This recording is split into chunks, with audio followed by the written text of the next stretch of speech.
নমস্কার বন্ধুরা, আজ আমার ছেলে বানাবে চিংড়ি মাছের মালাইকারি। তার জন্য কি করব দেখুন। প্রথমে কড়াইতে চিংড়ি মাছগুলো আমরা ভেজে তুলে নেব। তারপরে সেই তেলের মধ্যে আমরা ফোড়নে দেব গোটা গরম মশলা আর দুটো তেজপাতা ভেঙে।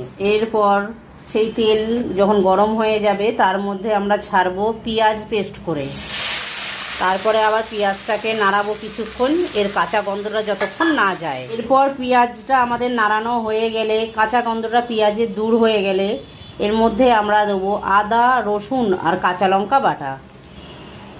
কাঁচা লঙ্কা বাটাটা দিয়ে আবার নাড়াবো। মশলাটা তেল ছেড়ে এলে এর মধ্যে আমরা মেশাবো প্রথমে কাশ্মীরি লঙ্কার গুঁড়ো, তারপরে প্লেন লঙ্কার গুঁড়ো, এরপরে মেশাবো হলুদের গুঁড়ো, তারপরে দেবো সামান্য নুন।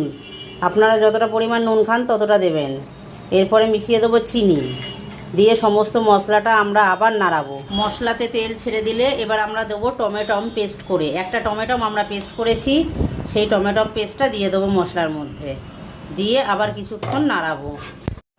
এরপর মশলাটা কষে এলে আমরা ওর মধ্যে চিংড়ি মাছটা ছেড়ে দেবো, দিয়ে চিংড়ি মাছটা দিয়ে আবার নাড়াবো। এবার এর মধ্যে আমরা জল মিশিয়ে দেবো অল্প পরিমাণে, দিয়ে আবার এটা নাড়াবো। এবার এর মধ্যে নারকেলের দুধটা আমরা মেশাবো।